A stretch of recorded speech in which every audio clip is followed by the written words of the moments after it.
Olá, meus amores, tudo bem com vocês? Graças a Deus e que continue sempre assim. E se não estiver, vamos fazer salmos, vamos fazer banhos, vamos tomar fitoterápicos, que você vai se sentir muito melhor. Então, hoje eu gostaria de falar a respeito de esquecimentos, que é uma das grandes procuras quando uma pessoa vem no meu consultório. Então, na diátese existe uma pergunta que a pessoa precisa de explicar como é que está a memória dela. Por exemplo, se é uma memória, como é que eu vou colocar? Sabe aquela que, eu vou num lugar, de repente, o que eu vim fazer aqui? Não lembro. Ou até esquecimentos mais complicados. E é o que se deve isso. Ultimamente, o que a gente sabe é que tudo falha, né? Tudo tem falhado. A conexão do celular falha, as pessoas às vezes falham porque trocam horários. Os laboratórios também, muitas máquinas de análise geralmente descalibram e elas falham. Então, a gente vive num mundo onde tudo pode falhar a qualquer momento. Na questão, por exemplo, de um exame que ficou meio estranho, repita, sabe? Peça para o seu médico para ele repetir aquele exame que ficou estranho. Não custa nada e com certeza ele vai concordar com você, porque até antes mesmo de você perceber alguma coisa errada, acredito que ele perceba. Então, da onde que vem, né, essa má memória ou esse esquecimento? Geralmente é do excesso de informações. Nós vivemos num mundo muito diferente daquele que nós tínhamos há uns 20 anos atrás. Quer dizer, não é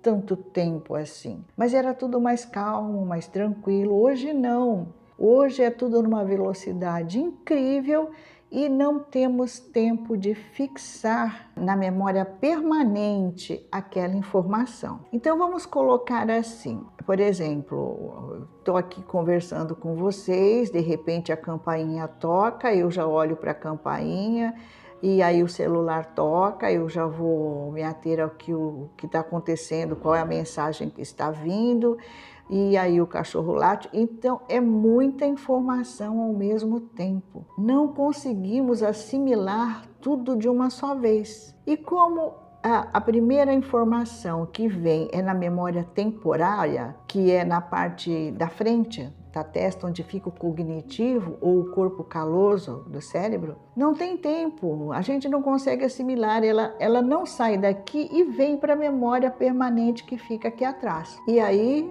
é aquele sabe? É aquele oi. Parece que você está num outro mundo, tá realmente ali viajando, né? Mas é a sua memória que falhou. E falhou justamente porque você está mentalmente cansado e estressado. E aí tem outra coisa, né? Por exemplo, se eu tenho um cansaço físico, que maravilha, deito, durmo, amanhã tô novinha em folha. Mas o cansaço mental não. E muitas vezes o cansaço mental impede que a gente até adormeça, porque a mente não para.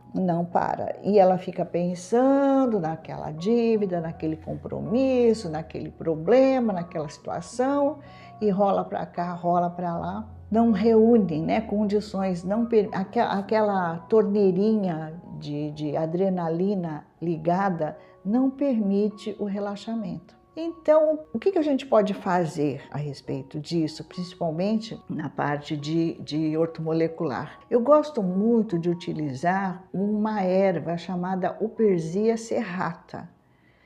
É uma erva que já era usada antigamente na forma de infuso. As pessoas pegavam as folhas, faziam chá e tomavam.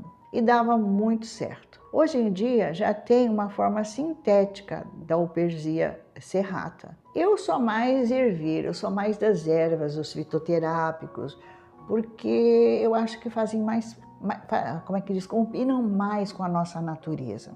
E alguns estudos, né, como é que se chegou a essa conclusão que a Uperzia serrata seria um fitoterápico excelente para a memória? Foram realizadas pesquisas e experiências. E no estudo duplo cego, pegaram 2 pessoas. Para uma foi dado a Uperzia serrata, na dosagem lá correta e tudo mais. E para outra foi dado um placebo. Eu não sei se vocês sabem o que é placebo. Placebo seria, por exemplo, como se a pessoa estivesse tomando uma cápsula ou um comprimido de farinha, de açúcar, de qualquer componente assim neutro, né? Que não é aquela erva específica do teste. Nenhum dos dois estava sabendo o que estavam tomando. E ao final da experiência, aquele que tomou Uperzia serrata direitinho, nossa, teve uma memória extremamente ativada, teve assim uma concentração maior.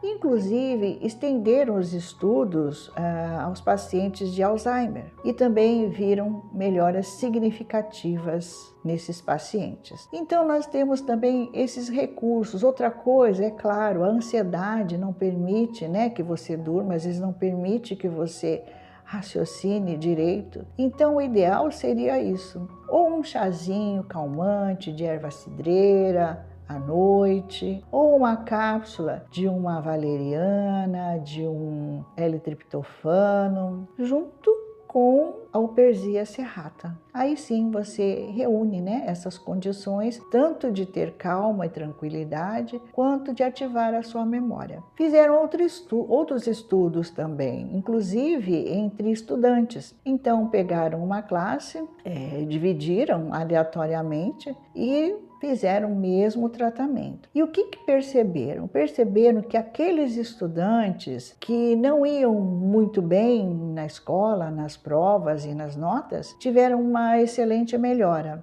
E os outros que tomaram o placebo continuaram a mesma coisa. Tirassem boas notas ou não, continuaram a mesma coisa.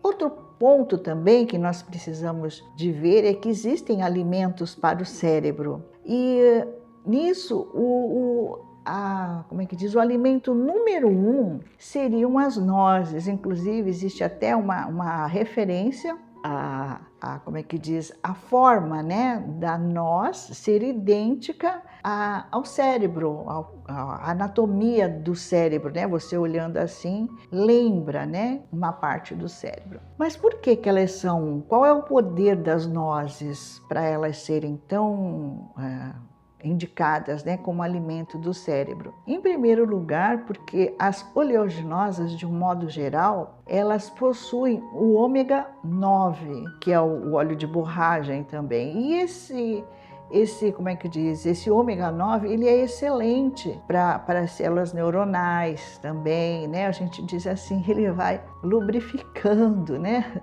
É uma maneira simplista de falar, é lógico, né? Essa parte do nosso cérebro.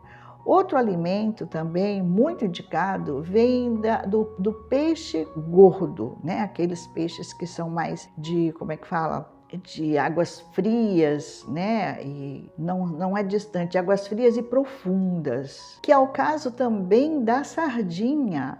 Porque a sardinha, ela além de ser rica em ômega 3, no caso, né, os peixes gordos, as oleaginosas, ômega 9, os peixes gordos, ômega 3. Mas na verdade, além dela possuir esse ômega 3, ela também, ou elas, né, as duas referências juntas, tanto a noz quanto o peixe, são riquíssimos em selênio. E a noz macadâmia é a mais rica em selênio e basta 1 unidade de noz por dia, qualquer tipo. A macadâmia é mais rica, mas pode ser, como é que a gente diz, noz pecan, pode ser castanha do Pará, não importa. Elas têm uma excelente quantidade de selênio. E o outro ponto também que eu gostaria de colocar é a meditação. É você realmente, em segundos, não precisa ser horas de meditação. Não precisa.